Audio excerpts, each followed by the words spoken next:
menerima tantangan. Menerima tantangan, buka jaketnya aja dibuka, yang lain jangan. Bos.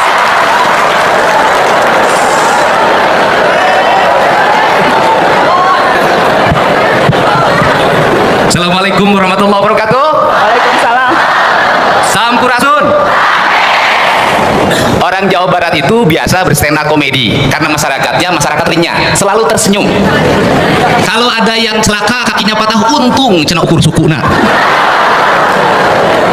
Kalau tangannya patah, untung ukur leungeuna. Kalau dia meninggal, untung maut.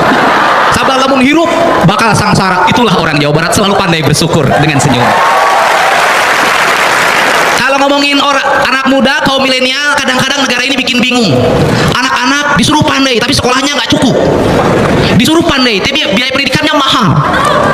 Disuruh kuliah, tapi biaya kosnya mahal.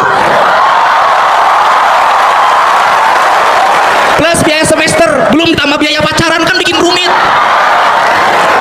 Dedi itu membuat semuanya menjadi ringan, karena dua-duanya yang namanya ringan.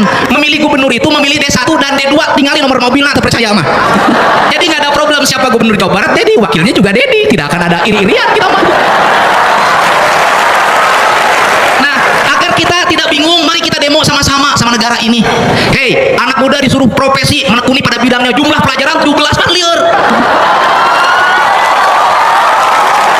Anak mahasiswa disuruh mampu bisa bekerja sesuai dengan bidangnya, sama jumlah mata kuliahnya seabrek-abrek, berapa lama kuliahnya. Yang enak mah Mbak Nana ngomong-ngomong seetik jadi duit. Amin, amin. Waktunya sudah habis, kita kasih tepuk tangan. Udah terakhir, harus nyampe dulu. Apa pesan saya terakhir? Jampe-jampe harupat, gerak gede, gerak lompat, gerak pilih nomor 4. Biar kuliahnya cepat, biar kerjanya dapat, biar dapat jodoh lebih berkah. Itu saja. Terima kasih. Assalamualaikum warahmatullahi wabarakatuh. Sampurasun.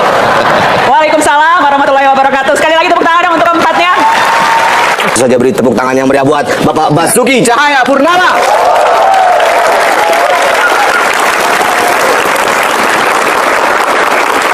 Selamat sore semua. Sore. Saya terima kasih diundang. Jadi memang Metro TV ini sangat peka. Kalau tadi komika yang pengen jadi pemimpin, ini pemimpin yang pengen jadi komika sebetulnya. Karena persiapan hak menyatakan pendapat bisa dipecat kan. Jadi sebagai seorang yang menghidupi keluarga harus mikir nih, kalau dipecat jadi gubernur, profesinya apa? Nah, ternyata profesi yang tetap seperti politisi masuk TV adalah salah satu ada komika. Nah, makanya saya terima kasih banget nih.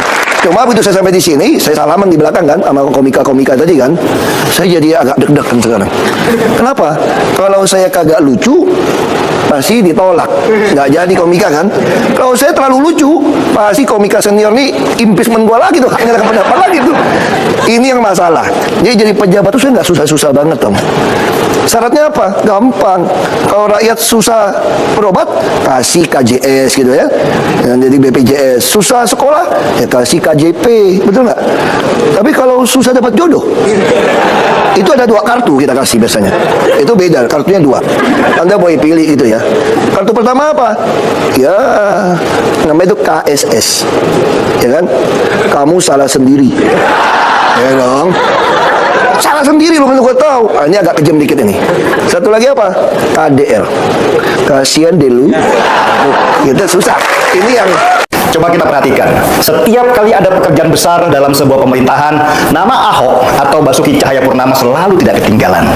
Pada waktu awal Jokowi menyusun kabinet dalam periode kedua, yaitu Kabinet Indonesia Maju, banyak mengusulkan nama Ahok untuk masuk dalam jajaran menteri.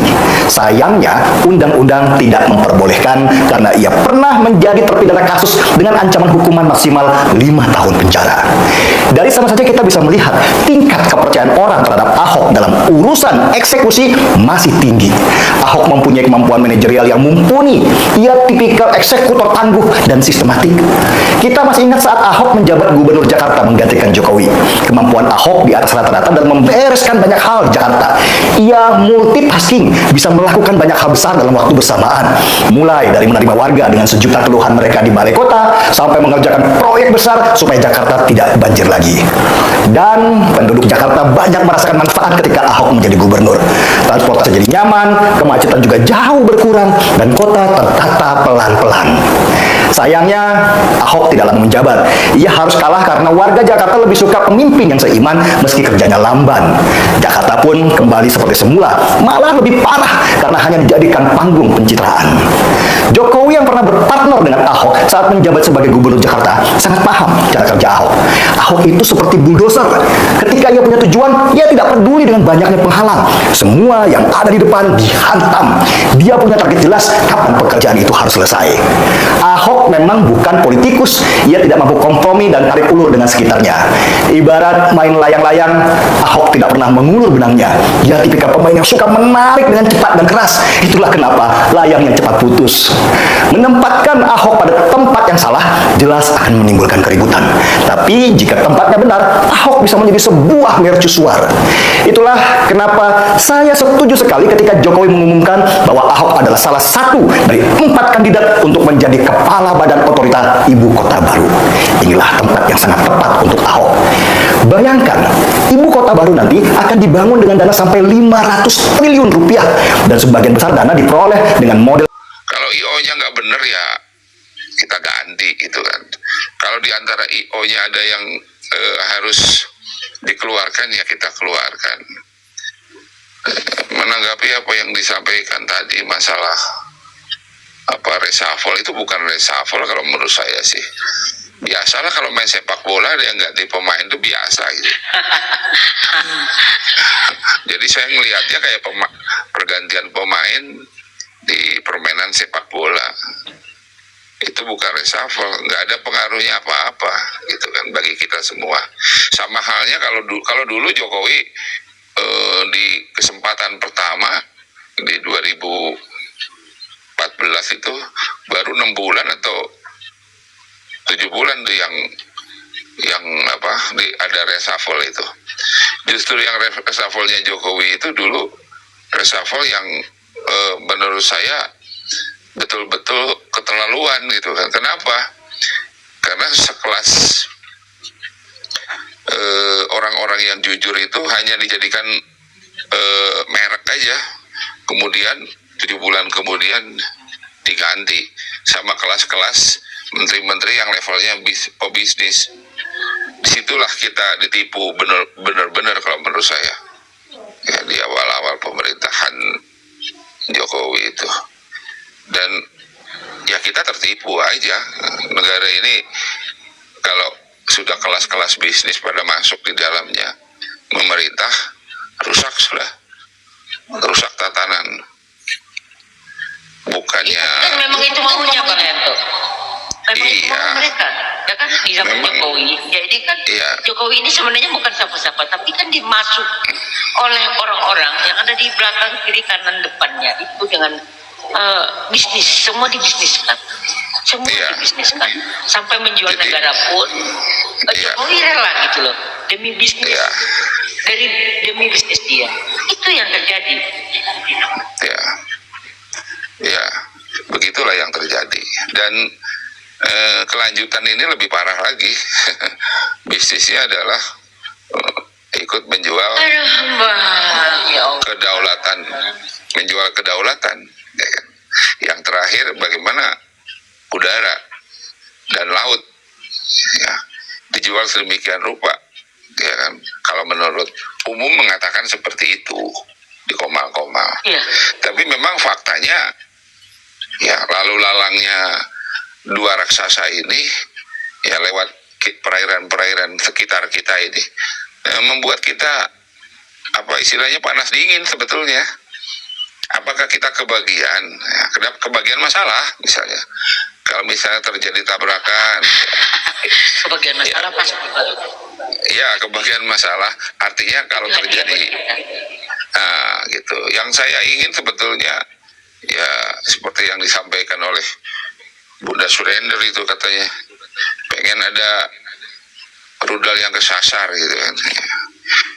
Rudal yang kesasar sebetulnya gampang itu kalau Bunda Surender kalau mau kirim aja ke Iran sana titik koordinat yang diinginkan gitu, nanti dikabulkan mungkin, ya kan. Alasannya kesasar, bisa saja dia mengirim itu ICBM, ngirim ICBM Iya, sorry ya, ngirim.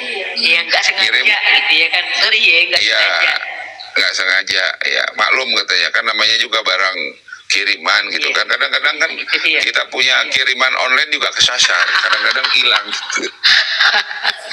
Oke. Jadi kalau Iya. kalau Iran sudah mampu membuat ICBM, sebetulnya Amerika juga nggak berani apa-apa, karena kalau memang betul sudah dia buat nuklir, ya kan, pasti saya yakin sudah membuat. Karena apa? Karena dibantu oleh dua negara, dan kebetulan bukan negara Islam lagi yang hebatnya itu kan begitu. Ya kan?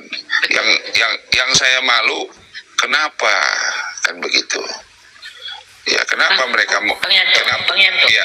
Bang Yanto, sebentar.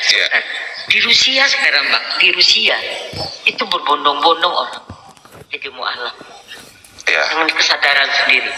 Banyak Ya. sekali itu di Rusia itu yang Ya. masuk Islam sekarang. Ya, lanjut. Ya, memang sebetulnya dalam dunia Islam itu banyak yang masuk, di antaranya di dunia Eropa sana maupun di Amerika. Persoalannya kan bukan banyaknya gitu. Kalau para ulama lebih tahu lah. Ya, kalau istilahnya buih itu percuma gitu kan. Bukan orang yang meyakini. Ya, kita belum tahu apakah itu sekedar buih, ya kan.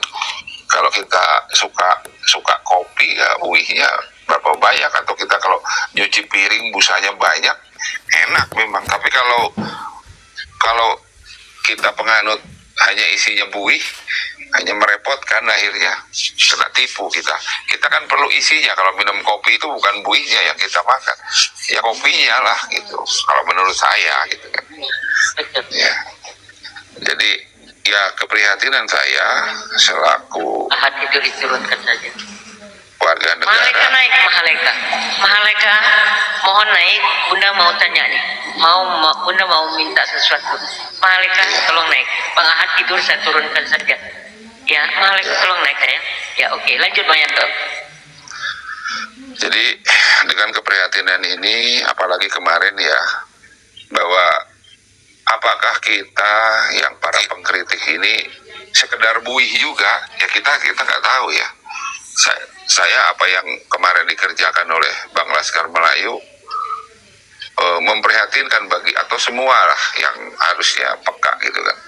Karena memang kita ini posisinya bukan seperti anak muda lagi gitu kan, mempunyai Apa tuh, Bang? keterbatasan. Apa tuh Bang Yanto Ya, yang dikerjakan sama Bang Laskar Melayu itu apa? Apa Bang? Iya, yang kemarin tampil itu loh, tampil di depan, katanya wakil rakyat. Bukan Bang Laskar, Putra Gandhi, ada tuh Bang Ongki yang temani, ada tuh Billy yang temani. Salah nih Bang Yanto, jeda pula. Oke, ditahan dulu Bang Yanto. Mahaleka, assalamualaikum warahmatullahi wabarakatuh sayang. Baik, boleh namain nggak Bang?